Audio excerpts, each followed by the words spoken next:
Welcome back to my channel. Today we're going to make drumstick leaf curry. I have here 2 cups of drumstick leaf. On medium heat, I have a pan here. To that, I'm going to add 2 teaspoons of oil. Let's add in 1 teaspoon of mustard seed,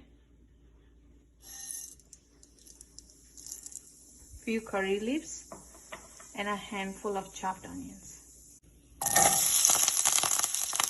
Let's add in the moringa leaves or drumstick leaves to this and saute it for 5 minutes. We're going to make a paste out of 1 cup of coconut along with 1 teaspoon of cumin seed, 1 teaspoon of paprika, and 1 teaspoon of turmeric powder. Grind it to a fine paste by adding little water to this.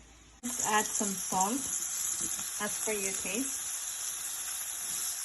and add in the grinded paste.